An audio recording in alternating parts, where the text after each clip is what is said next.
Quebec Civil Code, Article 1384. A consumer contract is a contract whose field of application is delimited by legislation respecting consumer protection, whereby one of the parties, being a natural person, the consumer, acquires, leases, borrows, or obtains in any other manner for personal, family, or domestic purposes or property or services from the other party who offers such property and services as part of an enterprise which he carries on. So when you're acting as a consumer, you're acting as a natural person. So in the Quebec Civil Code, Article 1384, it states that a consumer contract whose field of application is delimited by legislation. Now, delimited just means controlled by legislation. And it teaches us in 1384 of the Quebec Civil Code that a consumer is considered a natural person. And it's this consumer through a contract that borrows, obtains a service for his family to purchase goods or whatever. But this is teaching us that a consumer contract is delimited by legislation. So it is controlled by legislation, by the acts, statutes, and regulations. Bills of Exchange Act, Article 188. In this part, consumer purchase means a purchase other than a cash purchase of goods or services, or an agreement to purchase goods and services. In this section, goods means any article that is or may be subject of trade or commerce, but does not include land or any interest therein. Purchaser means the individual by whom a consumer purchase is made. Article 189. Consumer Note 2A. A consumer note is a promissory note issued in respect of a consumer purchase and on which the purchaser or anyone signing to accommodate him is liable as a party. So we're now over in the Bills of Exchange Act. And in the preamble or in the interpretation section of the Bills of Exchange Act, it states that a note is a promissory note. So your promissory note that you filled with the bank is considered a note under this act. This, once again, is a personal loan, it says, and a promissory note application with the Bank of Montreal. I'll scroll in a little bit here. So you see it says personal loan, promissory note. That's what it says. That's what they give you when you get your loan. Okay? Now, when you look at this paperwork, what I'm showing you here, there's something that's missing upon it. And what's missing upon it is your key. It's your key to get through this door and to get out of this game that they're playing. I'm not telling you the key right now. I will later on in the video. But can anyone guess what it is as they're watching this video? I'll give you a hint. It has to do with a designation, a terminology.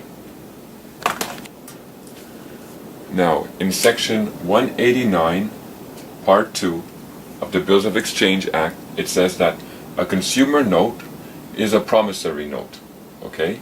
And it is issued in respect of a consumer purchase. So that's pretty clear. A consumer note is a promissory note. Well, you went to the bank and you got a promissory note. Agreed. And on that promissory note, something was not marked, as I told you before. And what wasn't marked was the fact that it was a consumer note. It was only marked that it was a promissory note. And you'll see why. Presumption to issue, without limiting or restricting the circumstances in which, for the purpose of this part, a bill of exchange or a promissory note shall be considered to be issued in respect of a consumer purchase, a bill of exchange, or a promissory note shall be conclusively presumed to be so issued if 3a. The consideration for its issue was the lending or advancing of money or other valuable security by a person other than the seller, in order to enable the purchaser to make the consumer purchase. So Article 189.3 of the Bills of Exchange Act says that in respect of a consumer purchase, if a promissory note is issued, okay, then it will be conclusively presumed to be issued as a consumer purchase. And it states what will be the conditions for your promissory note to be considered a consumer purchase. So the conditions for the promissory note that you create at the bank under a loan to be issued in respect of, which means to be issued on behalf of or for the reason of a consumer purchase, one of the conditions is that it was for the lending or advancing of money. So right away you qualify. All of us qualify, because our promissory note, our loans that we get from the bank, it is for the lending or advancing of money. So therefore it does fall into the category of being a consumer purchase. Now, it also has to be lent to you by a person other than the seller. So for example, if you go to buy a car second-hand and you find a nice car and you want a loan, usually it's the bank that creates the promissory note for you and then gives it to the seller. So the seller is not the one lending you the promissory note or creating the promissory note. So that's why it says by a person other than the seller. So for your promissory note that you create at the bank to be issued in respect of, or to be considered for, that is issued for a consumer purchase, has to be issued, or you have to lend money on it to you. And that's exactly what they're doing. So the promissory note, the loan, it was issued for a consumer purpose. That is very clear, because in the loan you asked for money. And that's what a consumer purchase, a promissory note is. So here we are, back at my promissory note, my loan, that was for money, that was taken from the bank, and if you see upon it, nowhere is it marked consumer purchase. Nowhere. On all 3 pages that if you check my other video, it's not marked. So, I must be flawed in what I'm telling you people out here then. My operation of law is incorrect. I'm sorry, forget about my video then. Sorry about that. I was just teasing, by the way. So, now, I apparently defaulted on that promissory note, which is a consumer note, which is not marked upon it that it's a consumer note. Now here, the lawyer sent me a letter back in August 2010, and look what it says. Notice of forfeiture of benefit of term consumer protection. Huh? Consumer? Well, what do you mean? And then it goes on, goes down. It stated my name and my wife's name. We just scratched it out so you don't see it. Now it says, hereafter called the consumer. Uh-oh. And then it states the amount that is owed for the loan. And then it says, consequently, if the consumer does not remedy his default. Oh, okay.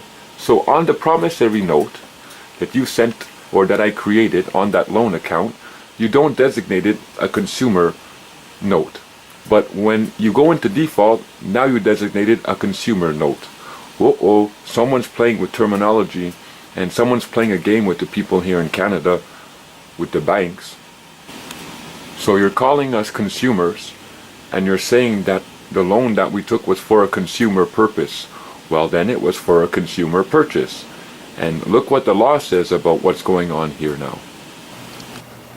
Consumer bill or note to be marked. Article 190. Every consumer bill or consumer note shall be prominently and legibly marked on its face with the words consumer purchase before or at the time when the instrument is signed by the purchaser or by any person signing to accommodate the purchaser. So Article 190 of the Bill of Exchange Act states that every consumer note, which is what your promissory note is, shall be marked on it consumer purchase. So when you create a promissory note, which is a consumer note, it has to be marked on it, consumer purchase. Effect where not marked.